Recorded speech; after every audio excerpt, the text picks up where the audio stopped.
Fala, gente, tudo bem com vocês?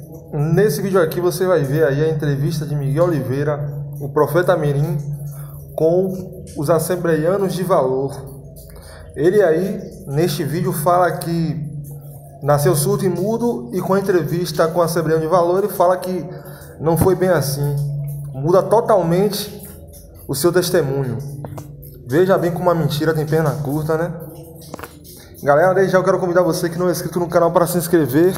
Deixa o seu like no vídeo e deixa para deixar um comentário aí no final do vídeo o que você achou sobre isso. Então vamos ao vídeo. Seu filho nasceu surdo e mudo. Ele nunca vai falar e nunca vai ouvir. Eu nasci com um diagnóstico, Pedro, que eu não tenho as cordas vocais e eu não tenho os tímpanos. Eu nasci com uma deficiência que retirou as minhas cordas vocais e retirou meus tímpanos. Eu nasci sem. E o diagnóstico da medicina foi que seria impossível qualquer dia eu falar e ouvir. Porque aos olhos da medicina é algo que não tem cura.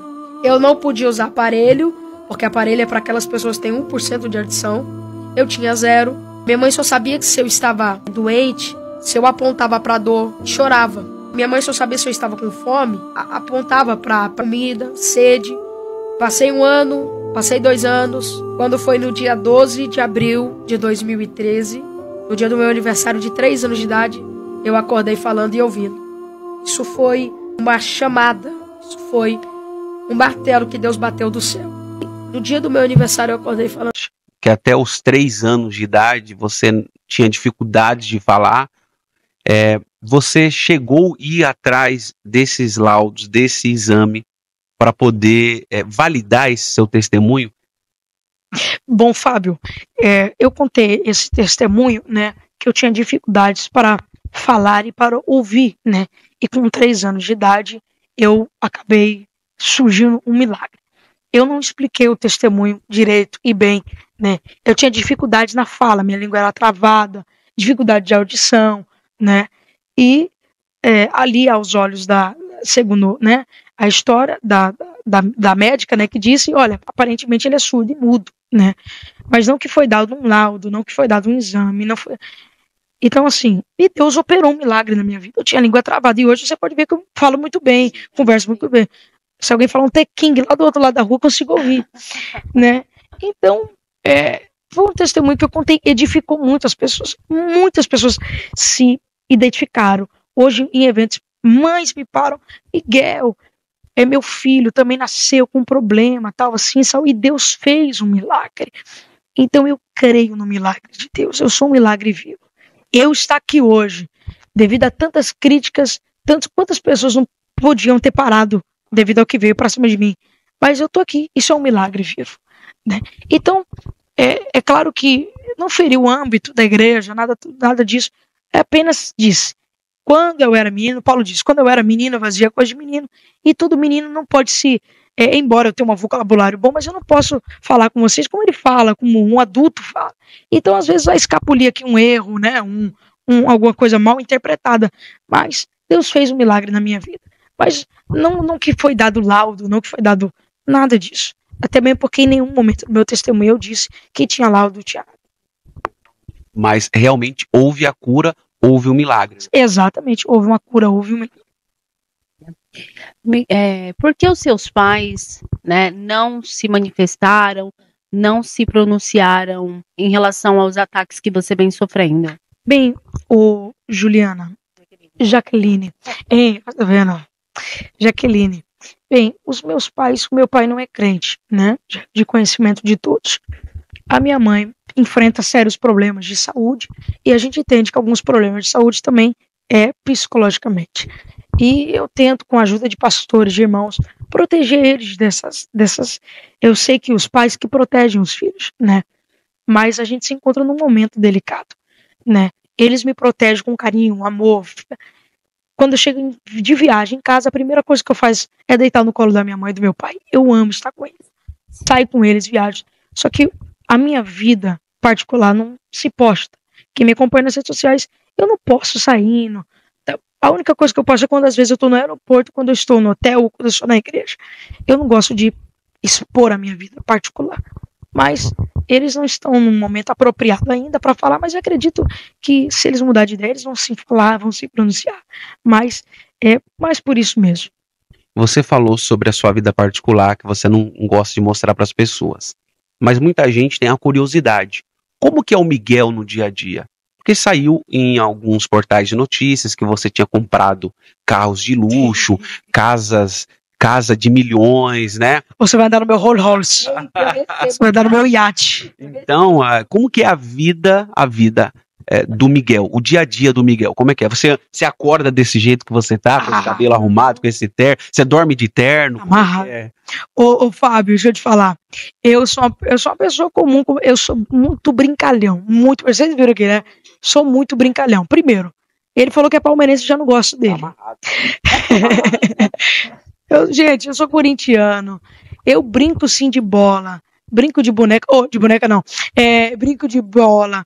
Brinco com os meus amigos, né?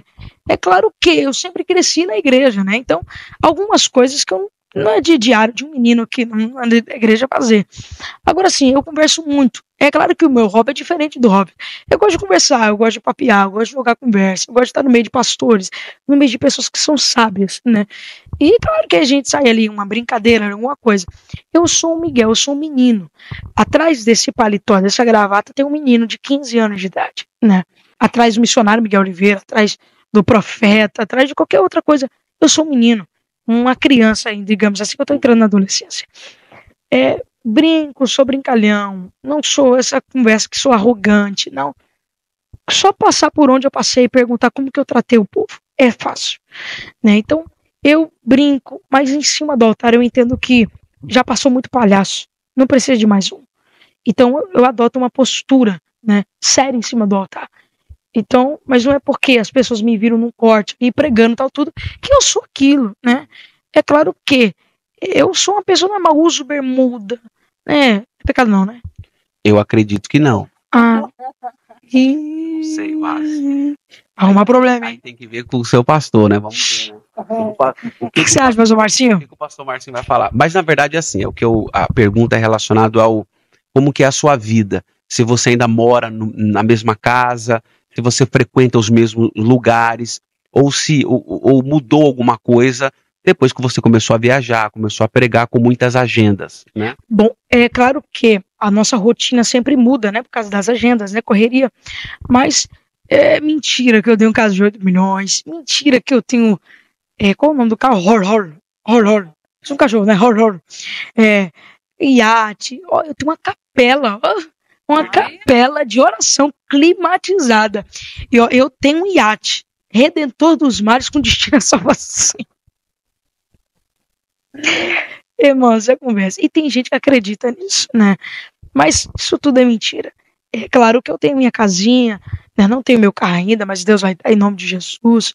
Tenho minha casa, frequento, claro, eu amo estar em praça, né? Claro que agora com esse estouro, né? Eu não consigo estar nos mesmos lugares onde tem muita aglomeração por causa que tem pessoas que são maldosas na rede social para fazer questão de segurança.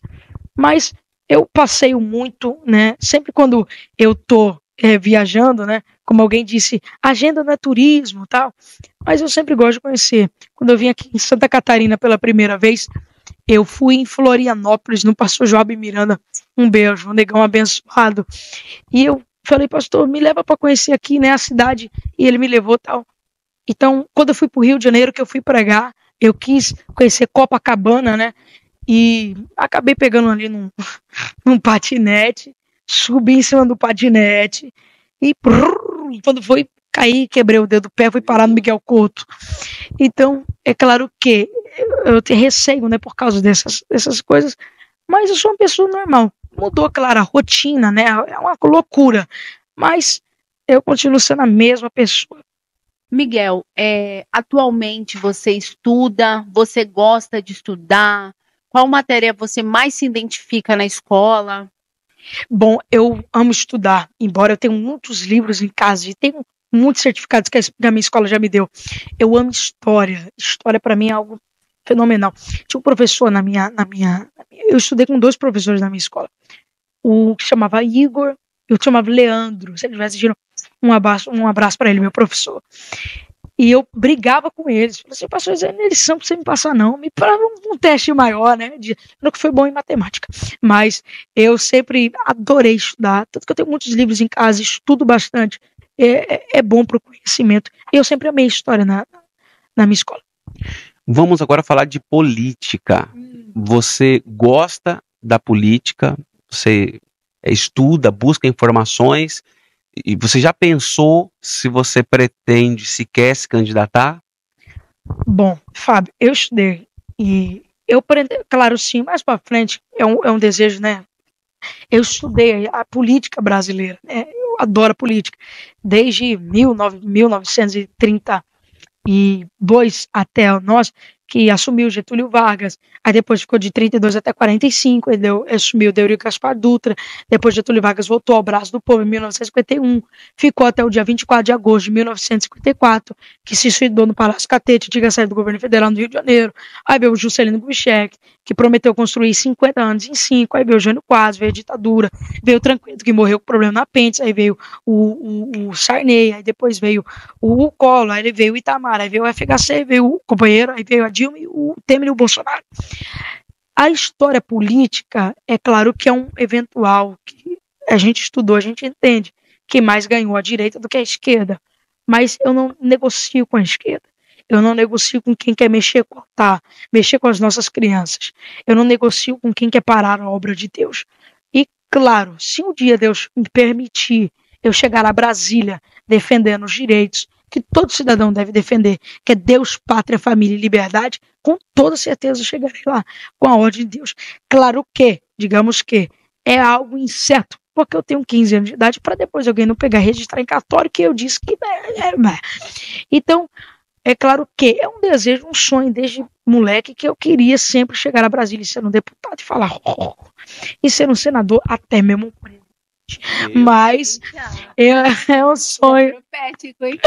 Mas é um sonho de, né, a maioria dos que estudam história. E com fé em Deus eu vou chegar lá em nome de Jesus. Vamos lá.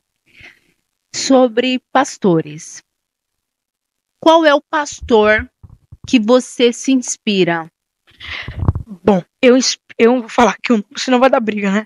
Mas eu me inspiro em muitos pastores, né? Eu tenho hoje, digamos assim, uma rede, né, de apoio pastoral e de aconselhamentos e de estudos, mensagens. Agora, alguém que eu acho assim, cara, fenomenal. Alguém que tem que eu fico fascinado, pastor Gesiel Nunes Gomes, né? Porque para mim ele é um profeta teólogo, né? Então, é considerado o príncipe dos pregadores. Príncipe dos pregadores. Então é um homem de Deus, que Deus usa a revelação, a profecia, mas também Deus usa na palavra. Então eu me espelho nele e eu queria ser chamado um dia de profeta teólogo. Em nome de Jesus. Miguel, ainda falando sobre pastores e política, o que você acha do pastor Silas Malafaia? Bem, o pastor Silas Malafaia, ele é uma voz hoje no Brasil profética, né? Ele é um líder, de fato, que tem defendido os valores cristãos e tem entrado na briga com muita gente. E, com toda certeza, tem o respaldo de pastores sérios. Eu já tive contato com o pastor Silas Malafaia, e ele é um homem de Deus, um homem sério, um homem com conduta, e isso ele mostra na sua vida, toda na sua igreja, e eu respeito muito. E se esse vídeo chegar até ele, não tem o WhatsApp dele, falei com ele brevemente, mas, um beijo grande, pastor Silas, e, anistia já, viu? A gente agora ficou curioso, né? Como é que foi o seu contato com ele? Foi por uma chamada de vídeo, bem rapidamente, do pastor Javes Alencar, que pegou o celular, né, rapidamente. Pastor Silas Malafaia, tal. Eu falei um tchauzinho pra ele. Mas, claro que, como Deus vai trilhar os caminhos, um dia eu vou ter um contato mais sério com ele. Miguel, a gente sabe que muitos portais, emissoras de televisão entraram em contato com você para poder fazer uma entrevista. Eu queria saber por que você escolheu o portal Assembleianos de Valor para dar essa entrevista exclusiva. Olha, ele está tão ansioso para falar, ele está tomando o microfone de mim, mas vamos lá. Fábio, é claro que